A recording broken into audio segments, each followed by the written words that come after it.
1360회 남편의 두 얼굴 태안 저수지 안의 살인사건이라고 합니다. 올해 초에 일어났네요. 1월 23일. 방송은 7월 15일에 나왔어요. 한 6개월 좀 안 되게 수사를 한 사건이네요. 최근 방송이고 이번 달에 방송이 나왔으니까 관심도가 꽤 높을 때입니다. 범죄사건 하면서 저는 옛날 사건을 많이 하잖아요. 이미 종결된 사건.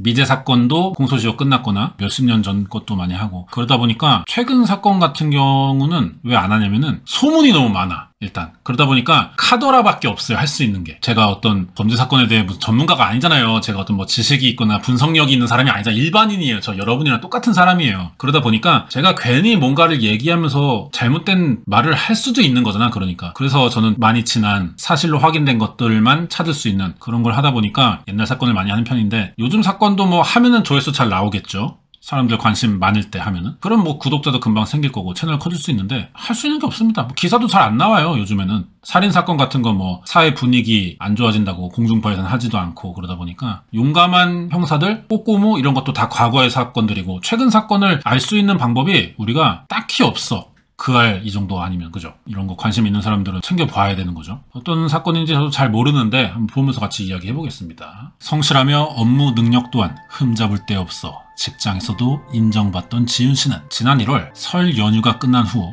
흔적도 없이 사라집니다. 전화했는데요. 처음에는 신호가 가는데 안 받고 오후 정도 됐을 때는 전화를 받을 수 없습니다. 이런 멘트가 나오기 시작하더라고요. 지윤 씨 집에 찾아가 봤지만 만날 수는 없었어요. 경찰서에 찾아가 상황을 설명하자 지윤 씨 휴대전화의 위치를 추적하기 시작합니다. 그리고 잠시 후 들려온 경찰의 대답. 예, 이거 저희가 확인을 해봤는데요. 휴대전화 전화는 분명히 켜져 있는데 이상하게 이게 위치를 확인할 수가 없네요. 지윤 씨의 실종 신고가 접수된 1월 25일 밤 그녀의 남편인 강태수 씨의 직장 동료 역시 남편인 강 씨를 찾고 있었어요. 자, 그분입니다. 1월 24일 저녁 8시 반에 저희 직원한테 문자를 보냈더라고요. 그 내용입니다. 이게 지윤 씨 문자겠죠? 이사님, 늦은 시간에 죄송해요. 남편 핸드폰이 아예 안 돼가지고 내일 오전에 핸드폰 바꾸고 올려 보낼게요. 제 건 통화가 안 돼서 같이 바꾸려고요. 자, 대답을 그래서 재수 씨 보고 차장들한테 연락해주라고 얘기해주세요. 이렇게 보냈어요. 주고받았어. 부부의 휴대전화가 모두 고장나서 다음날 휴대전화를 바꾸고 회사에 출근하겠다는 평범한 내용이었지만 강 씨는 아내 지윤 씨와 마찬가지로 설 연휴 다음 날인 1월 25일부터 회사에 출근하지 않았습니다. 휴대전화 바꾼다고 해서 이게 뭐 하루 종일 걸릴 건 아니잖아요. 저희 직원 시켜가지고 다음날 강 씨 실종 신고를 한 걸로 알고 있어요. 지윤 씨 부부는 직장 동료들에 의해 차례로 실종 신고가 접수됐어요. 신고를 받은 경찰은 곧바로 두 사람의 행방을 찾아 나섭니다. 그 경찰이에요. 집에 한번 가보자 했더니 차하고 아무것도 없더라고요. 2층이었는데 넘어가서 봤더니 전혀 없더라고요. 생활 반응이. 집안에서 부부의 모습은 보이지 않습니다. 어지럽혀지거나 심상치 않은 사건이 벌어진 듯한 흔적은 없었어요. 저녁을 먹었던 것 같아요. 둘이. 갈비도 이렇게 후라이팬에 볶아져 있는 것 같고요. 싱크대에 그릇 수저하고 젓가락이 2개씩 있는 거 보니까 저녁을 먹은 뒤에 사라진 것 같아요. 경찰은 지윤 씨 부부가 멀리 가지 않았을 거라 보고 두 사람의 휴대전화 GPS 기록부터 확인했어요. 부부의 마지막 위치는 거주지인 서산에서 2시간 정도 떨어진 인천 영종도 부근입니다. 뭔가 이상하다 해서 출국 기록 확인해보자 했더니 출국을 했더라고요. 강 씨만. 자, 남편만 출국을 해요. 강 씨가 인천공항을 통해 베트남으로 출국하는 모습이 찍혀 있어요. 그러니까 지윤 씨의 실종 신고가 접수되기 하루 전인 24일 남편의 직장 동료에게 휴대폰을 고친다는 문자 메시지를 보냈고 그 전날의 23일 남편인 강 씨는 이미 혼자 출국을 한 상태였다는 겁니다. 그리고 경찰은 공항에 주차되어 있던 강 씨의 차를 발견해요. 이게 실제 차고 트렁크 안에서 심상치 않은 흔적이 있습니다. 지윤 씨가 자주 착용하던 펜던트래요. 목걸이라고 해도 될 거를 굳이 펜던트라고 했네. 이게 발견됐다는 거죠. 트렁크에서. 경찰은 강 씨의 휴대전화 GPS를 이용해 그의 출국 전 동선을 추적했죠. 그 결과 강 씨가 공항으로 향하기 전 먼 길로 크게 돌아서 특정 지역을 경유한 사실이 확인됩니다. 거기가 안면도라는 곳이에요. 도로변 주위의 모든 CCTV를 확인한 경찰은 당시 차가 찍힌 영상을 찾을 수 있었는데 여기 지나가는 건가 봐요. 여기 주유소 지나가고 1월 23일 오후 1시 45분 식당 앞 77번 국도를 지나갔어요. 50분 뒤에는 같은 국도변에 위치한 주유소를 지나갔고 강씨가 처음 목격된 식당에서 두 번째로 목격된 주유소까지 거리가 886m예요. 1km밖에 안 돼. 이거 차를 타고 가면은 1분 정도 걸리는데 강씨는 50분이나 소유했다는 거죠. 그 사이에 뭔가를 했다는 거겠지. 식당과 주유소 사이에는 저수지가 있고요. 그럼 우리가 예상해 볼 수 있는 거는 식당 지나가고 50분 뒤에 주유소를 지나가는데 이 사이에 있는 주유소에서 무슨 일이 생겼고 그리고 트렁크에는 아내의 목걸이가 들어있다. 아내를 트렁크로 나른 건 아닌가. 그리고 시신을 운반하는 과정에서 목걸이가 떨어진 건 아닌가 트렁크에. 이런 의심을 하는 게 합리적이잖아 지금 그죠? CCTV 봤더니 오래 걸리는 구간이 생기더라고요. 이게 정체될 구간이 아닌데 뭘 했는지가 궁금해요.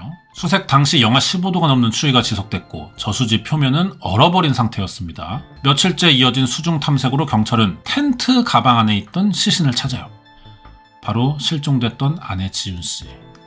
시신을 발견하고 신원 확인한 경찰은 혹시 더 남아있을지 모르는 단서를 찾기 위해 수색을 이어나갔죠. 한참 동안 물속에서 수색을 했고 뭔가를 찾아요.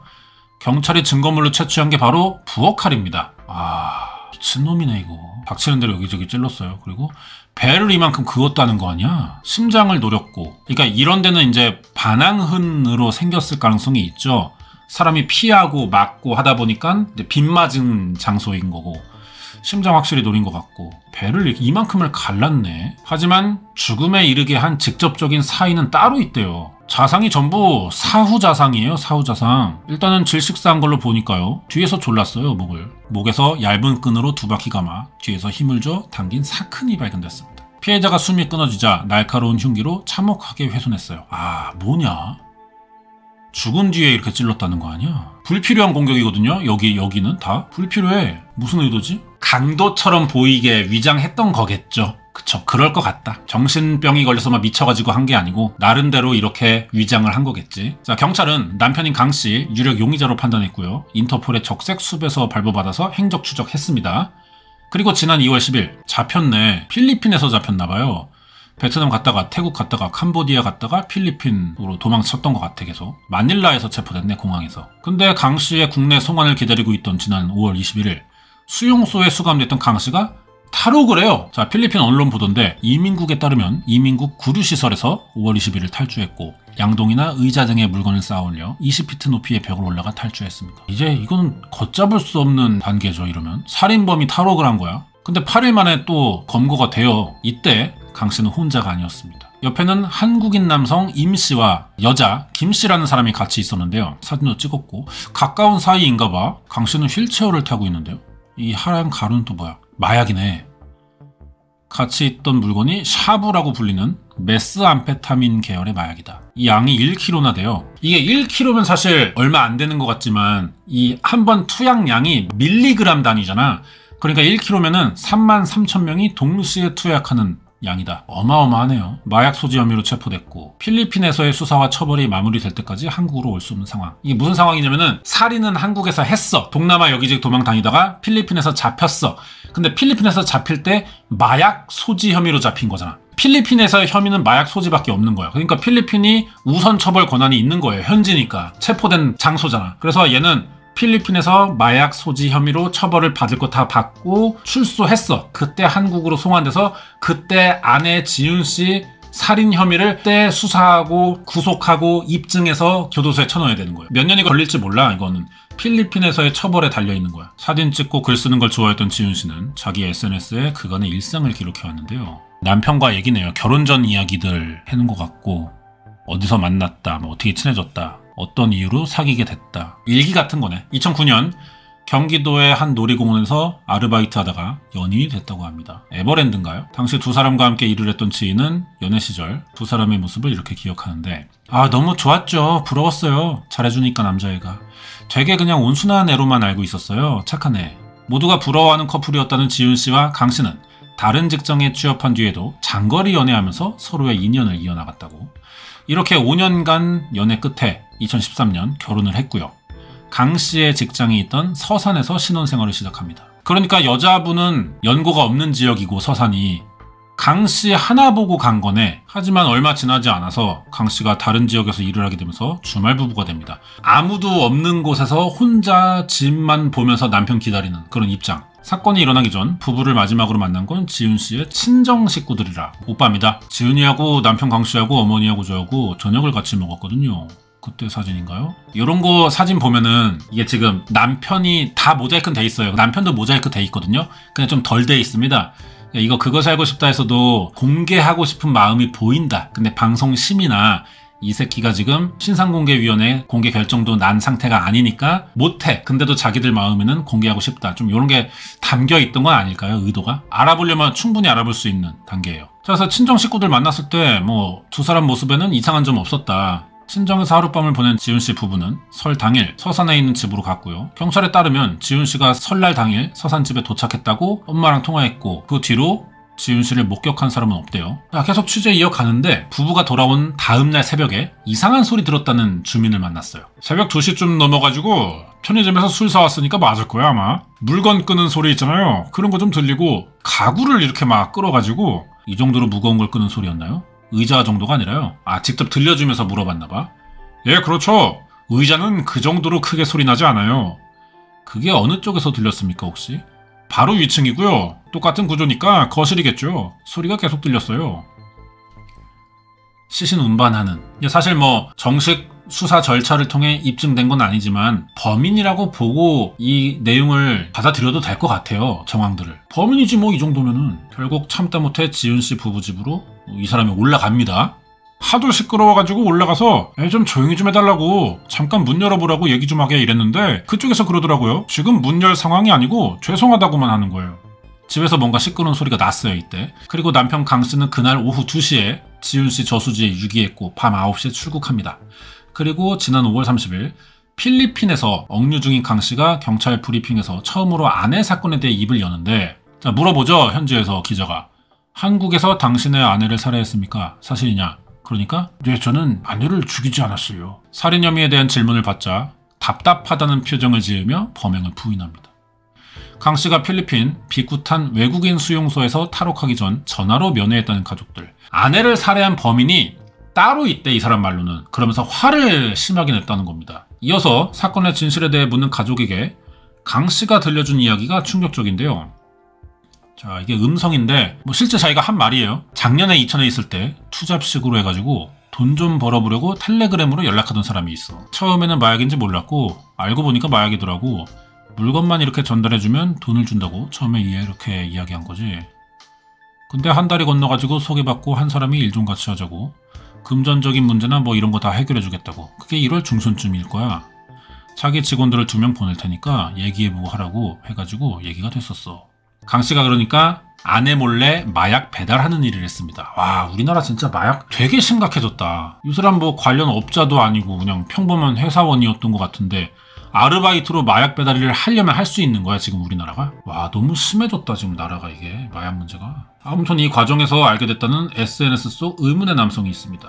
당일날 갑자기 저녁 때 막무가내로 찾아온다는 거야. 지훈이는 자고 있고 잠깐 서류만 한번 보자고 이제 이런 식으로 얘기해가지고 문 열어줬는데 서류 보여주고 아는 척하니까 갑자기 다리 쪽에 따끔한 다음부터 나는 기억이 안 나. 막무가내로 찾아온 남자들에게 제압당하고 정신을 잃었다는 강 씨. 눈을 떴을 때는 지훈 씨가 사망한 뒤였다. 그러니까 이 새끼는 지금 여기 다리가 따끔했다고 말한 게 마약 주사를 맞았다 불시에 이 찾아온 사람들에게 그렇게 듣는 사람이 이해할 수 있도록 돌려 말을 하는 것 같아요. 아침에 아내가 입을 덮여 있는 것만 기억에 남아있어. 그래서 물어봐요. 그 사람들 얼굴은 기억나냐? 대충은 얼굴이 기억나는데 이름이나 전화번호 연락처나 이런 걸 하나도 모르니까 어차피 약 팔아먹는 놈들이니까 아이디 바꾸고 이래가지고 찾아야 돼 일단. 근데 이거를 좀 믿기가 힘든 게 반응이 쥐는 마약 배달을 한 거야. 근데 마치 마약 사범인 것처럼 주범인 것처럼 체포가 됐어. 그것도 해외에서. 근데 심지어 한국에서 들려오는 이야기는 아내가 쥐한테 살해됐대. 그럼 어쨌든 억울한 면도 있어야 되잖아 얘가. 억울한 면도 있어야 될 거 아니야. 근데 그게 없어. 화내기 바쁘고 태연하게 있던 일 들려주기 바쁘고 자기 억울하단 말은 없어요 여기서 지금. 지훈 씨를 살해한 건 마약 배달일로 알게 된 의문의 두 남성이다. 어떻게 집에서 나갔냐는 질문에는 말을 못하고 있어요. 허술해 보이지만 거짓말이라고 단정하기에는 몇 가지 이상한 부분도 사실 있습니다. 사건이 일어나기 며칠 전 지윤 씨가 친구에게 했던 이야기인데, 자, 그 친구예요. 이럴 때요, 구정 전에 이제 혼자 있으니까 남편은 회사 숙소에 있을 때고 밖에서 새벽에 자꾸 메시지 알람 소리 들리는데 무서워서 죽겠대요. 젊은 남자라고 했어요.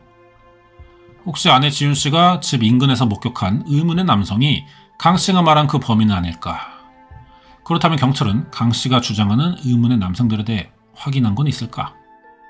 사건 초기부터 경찰은 강 씨를 유력 용의자로 봤어요. 그럴 수밖에 없어. 그게 정상이야. 그렇기 때문에 또 다른 인물에 대한 수사는 안 한 걸로 보인대요. 지난 23일 오후 9시, 이거 출국할 때잖아. 한국에서 베트남으로 출국한 강 씨는 태국과 캄보디아 거쳐 2월 10일 필리핀으로 입국을 했어요. 약 7,000개의 섬으로 구성되어 있다, 필리핀.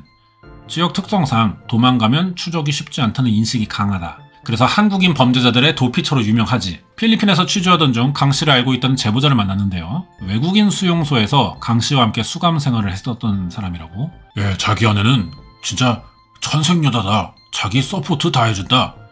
그래서 제가 왜 죽였냐 그런 사람을 물었더니 제가 죽인 게 아닙니다. 그때 얘기를 하기 시작한 거죠. 친구들하고 짰다. 지인들하고 총 3명이. 자기가 거의 포함이 된 거고 지인 2명이 강도로 위장한 거래요. 놀랍게도 지은 씨를 살해한 범인들과 사전에 범행을 모의했다. 뭐 때문에 그렇게 된 거야 물었더니요. 주식하고 코인에 손을 댔대요. 아내가 돈이 있다 그래서 아내 돈 뺏으려고 한 거라고. 사람들이 들어오게 문 열어주고 아내가 안방에 있었고 아내가 반항했대요. 안에서 신랑이 하다가 목 졸라 죽여가지고 죽인 건 자기는 몰랐대요. 그리고 자기는 두려운 마음에 같이 모의했으니까 그래서 시신을 유기했다는 거예요. 이 말대로라면은 범행 목적은 돈이지. 근데 우발적으로 살인까지 이어졌다라고 설명한 겁니다.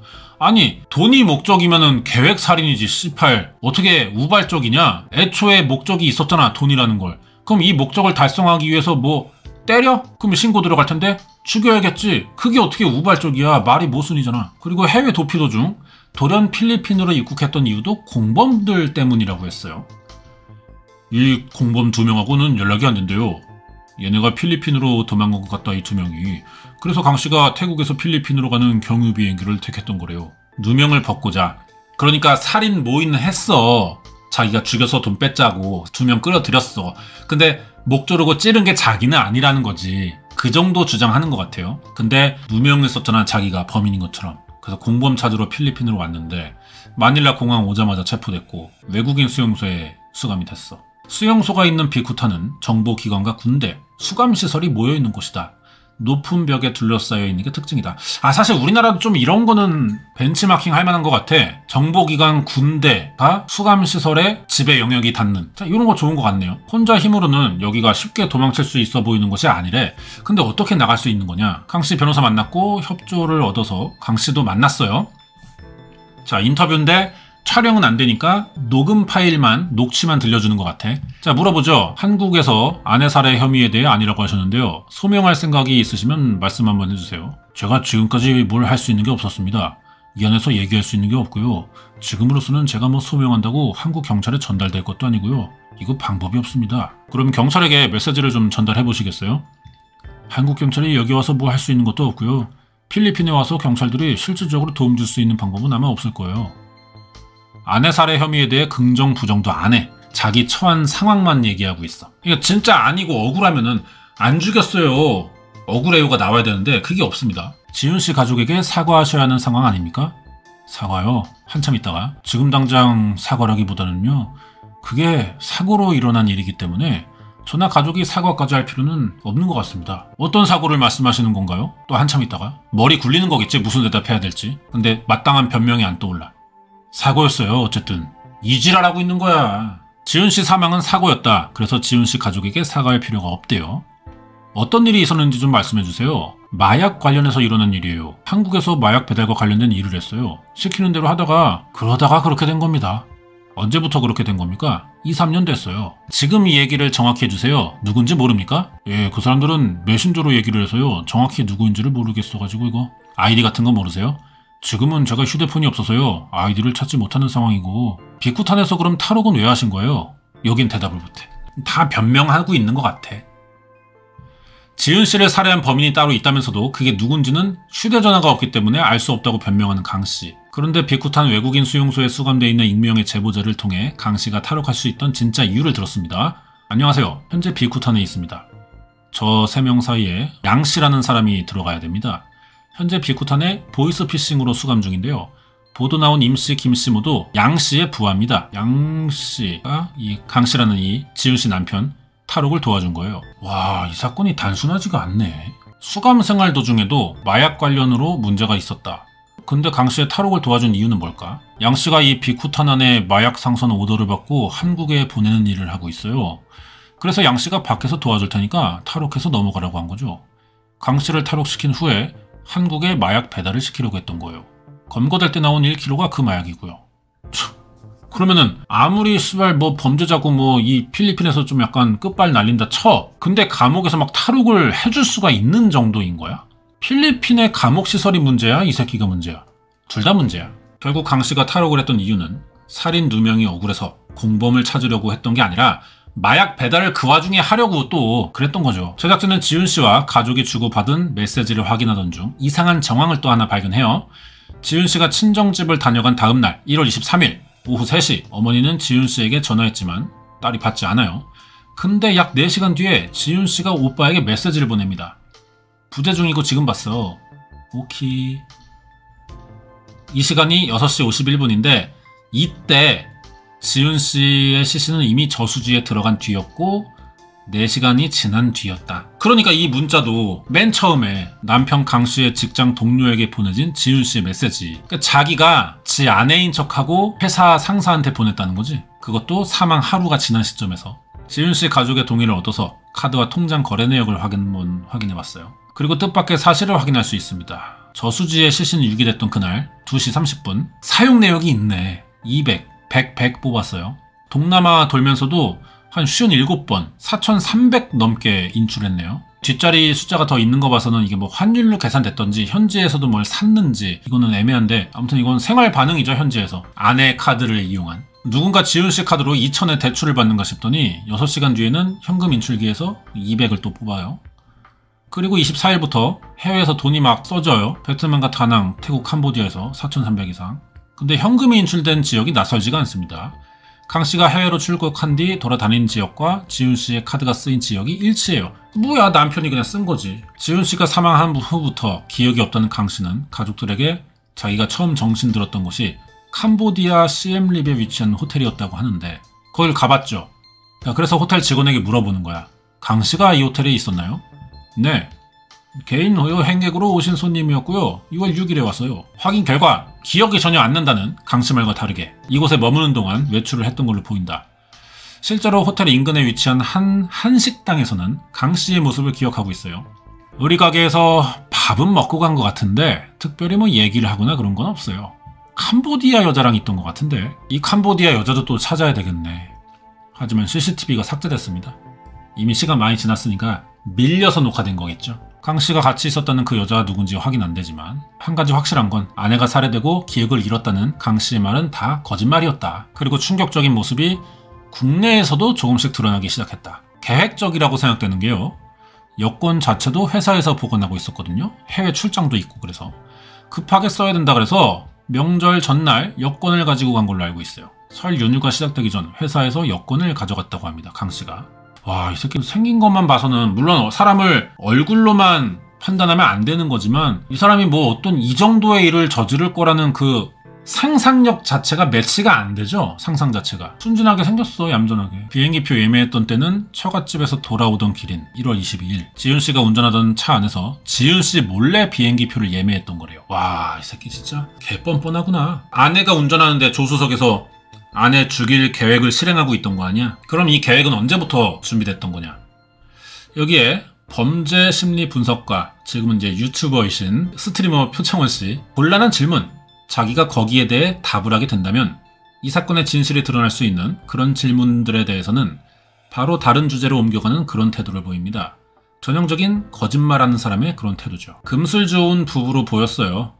두뇌우가. 하지만 그들 사이에는 신혼 초에 큰 위기가 한 번 있었다는데 서지훈 씨 친구의 이야기거든요. 빚 때문에 힘들어했거든요. 남편 빚 때문에 신혼여행 갔다 와서 나 사실 빚이 있다. 남편이 고백을 한 거예요. 너랑 만나기 전에 진 빚인데 너랑 결혼까지 했는데 얘기를 해야 되는 게 맞는 거라서 얘기했다. 그 다음날인가 짐 싸서 저희 신혼집으로 왔어요. 지윤이가. 너무 충격받아가지고 배신감에 얼핏 들은 걸로는 억 단위였던 것 같아요. 지금까지 갚았으니까. 남편 강씨에 대한 배신감이 컸지만 뭐 어떻게 이미 좋아서 결혼했는데 그래서 어쩔 수 없으니까 이제 뭐 닥친 거라 잘 처리하자 둘이 같이 그렇게 생각을 했겠죠. 그리고 이제 빚 갚으려고 노력을 좀 했는데 집과 직장에서도 뭐 이렇게 아껴 쓰는 이런 것들이 좀 눈에 띄었고 회사 사람들 말이잖아. 이거는 이만한 연필이 돼 있는데도 그걸 안 버리고 쓰고 있고 퇴근하면 집에서 그냥 반찬 대충 해서 먹고 그냥 끼니 때우는 식이었죠.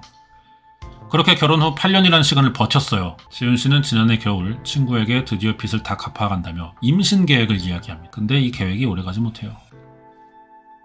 2부입니다. 그러니까 이 남자 새끼는 어쩌면은 결혼 자체가 좀 의도적이었을까요? 이 새끼 생활이 막 빚지고 막 돈 계획 없이 막 쓰고 좀 남자 새끼가 그랬던 거잖아. 연애 기간에 무슨 문제가 있었을까? 계획적인 접근도 사실은 생각을 좀 해봐야 될 것 같고요. 자, 2부 이어서 보겠습니다. 오늘은 1360회 남편의 두 얼굴 태안저수지 아내 살인사건 보고 있어요.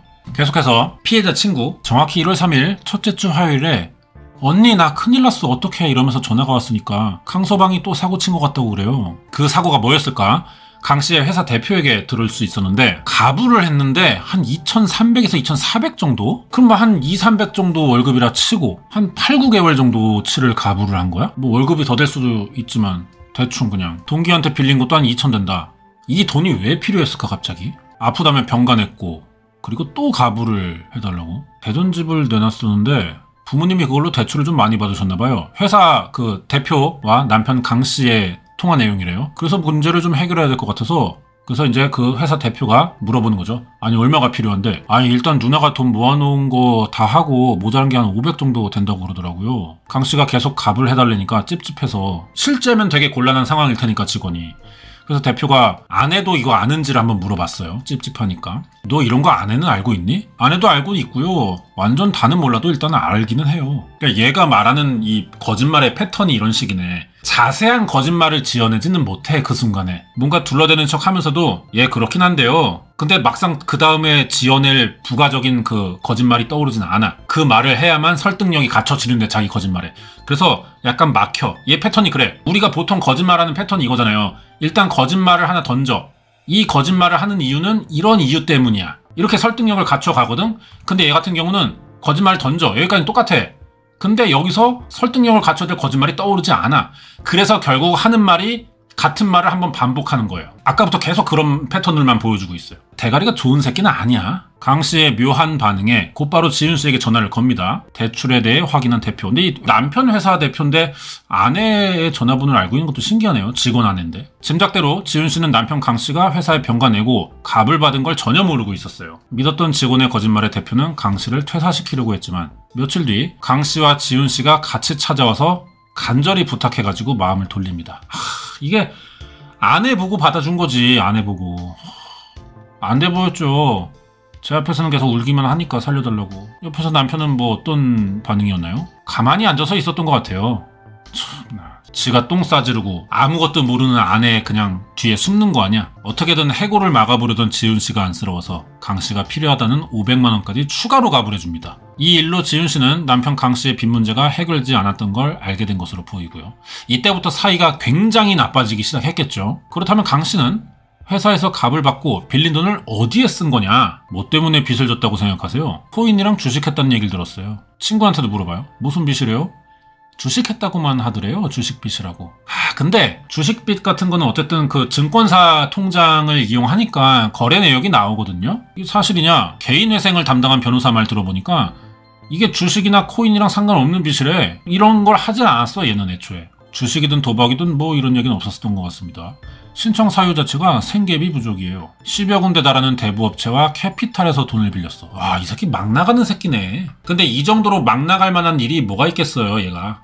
마약 던지기 배달하던 애 같은데 중독자였던 것 같아. 사건 전까지도 7,400 정도의 빚이 있었다. 개시 결정 이후에 폐지 전까지는 어쨌든 추심이 금지되니까 이 의뢰인은 빚 독촉을 좀 피해보고자 하는 목적이었겠죠.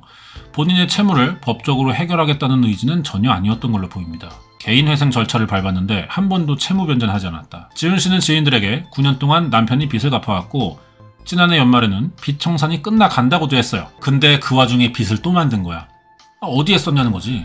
아직 안 드러나고 있지만 높은 확률로 마약이 아닐까. 어쩌면 지은 씨보다 강 씨를 더 잘 알았던 건 직장 동료였을지도 모른다. 아, 도박빚이야? 도박빚이네, 도박빚. 도박 좋아하더라고요. 중국 복권방이라는 게 있는데 10분에 한 번씩 당첨되는 그런 복권방을 자주 가긴 했어요.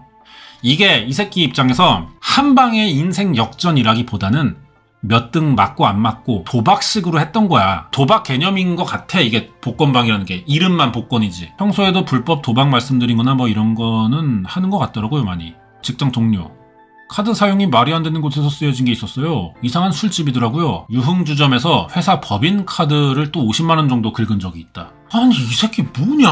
왜 이렇게 막 살아? 근데 이 얘기 꺼내니까 가지 않았다. 자다 깨니 도로였다며 말도 안 되는 핑계를 댑니다.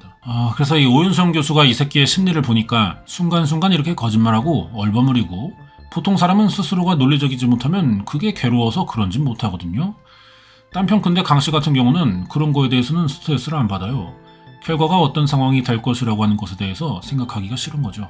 야, 그냥 아몰랑과야? 아몰랑? 보통의 논리적인 사람이면은 내가 이런 짓을 저질렀어. 뒷감당에 대한 스트레스가 있을 거 아니야? 근데 이 새끼는 몰라. 이거야? 이런 씨발 무책임한 새끼. 자, 이 와중에 또 다른 과거 이력도 하나 나와요. 야간 건조물 침입 절도미수 징역 6개월 2년간 집행유예 받았고 대학교에 침입했어? 뭐 훔치려고? 아니 뭘 훔치려고 대학교를 들어가. 이 새끼 웃긴 새끼네. 자, 사건 목격자를 만나서 얘기 들어봤는데 새벽에 기숙사 방에 몰래 들어와가지고 뭔가 뒤졌대. 그래서 불을 켰지.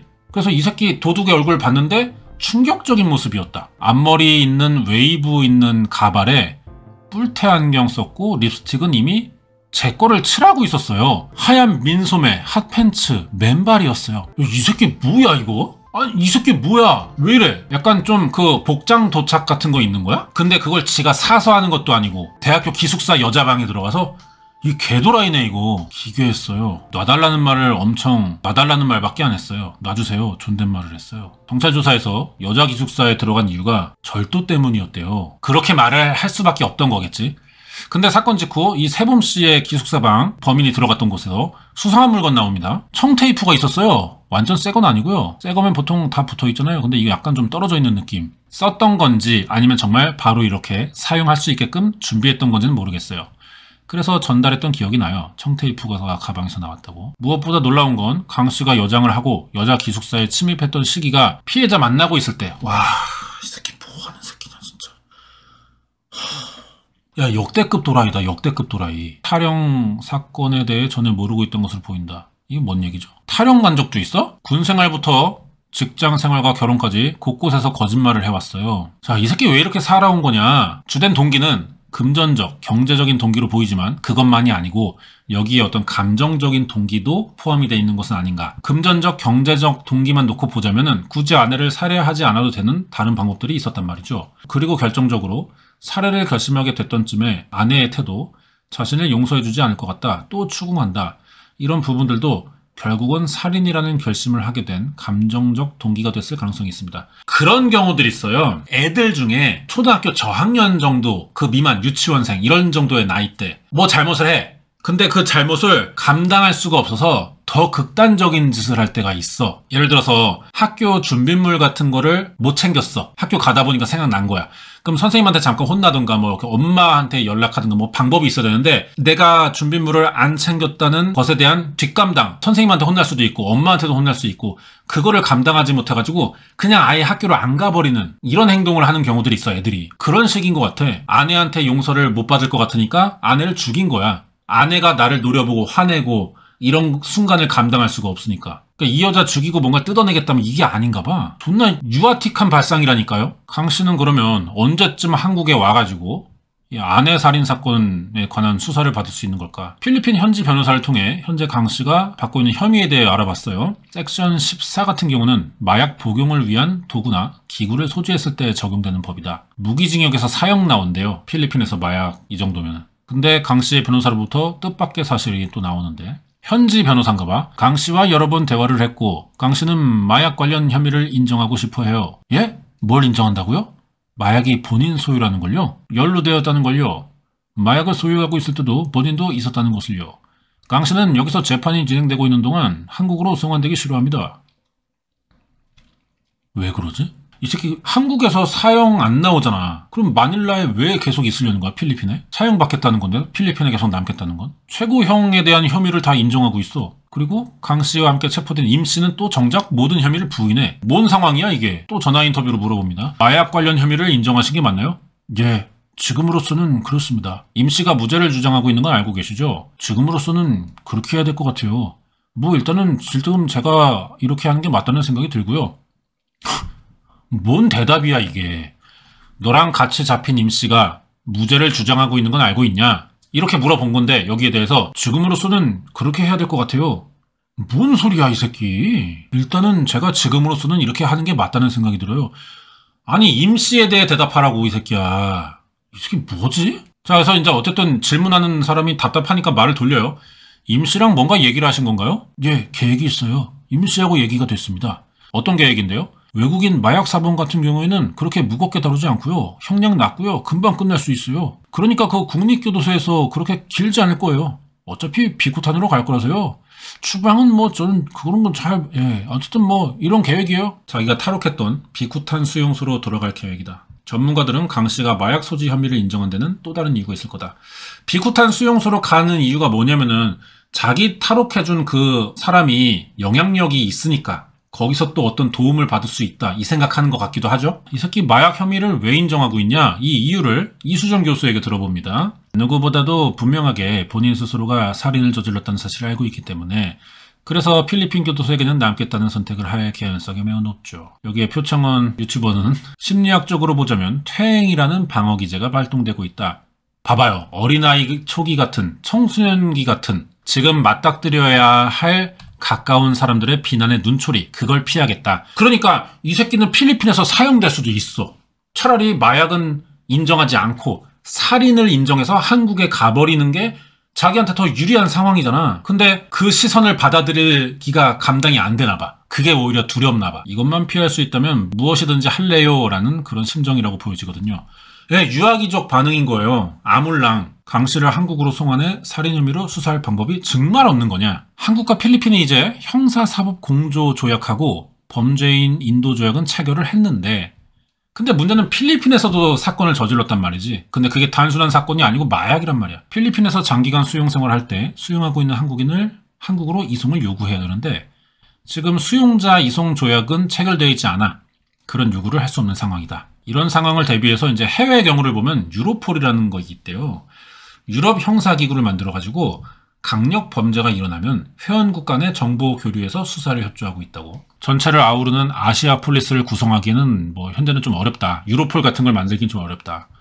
하지만 특히 마약이나 일정한 중대 범죄에 대해 공동조사할 수 있도록 특별 협정을 맺어보는 것도 고려할 수 있을 것 같다. 이 새끼 하나 때문에 아시아 국가의 협정이 생기기는 사실 좀 무리이긴 하네. 아니 마지막인데요. 강 씨와 면회했던 당시 그가 했던 말이 떠오릅니다. 사고로 일어난 일이기 때문에 사과까지 할 필요는 없을 것 같아요. 진실을 밝히고 참여의 기회를 갖기보단 마지막까지 거짓말을 선택했던 거예요. 전문가 지적처럼 마약 소지 인정해서 필리핀에서 한국으로의 송환을 늦추고자 머리를 쓰고 있는 건지도 모르겠다. 수사 당국에서는 강 씨의 이런 계획이 실현되지 않도록 빠른 시일 내에 강 씨와 직접 대면에 밝혀줬으면 좋겠다. 네, 여기까지인데 와 대단한 새끼네. 대갈통은 이제 유아기적 어린애 같은 건데 몸만 성인이 된 경우에 생기는 일이라고 봐야겠죠.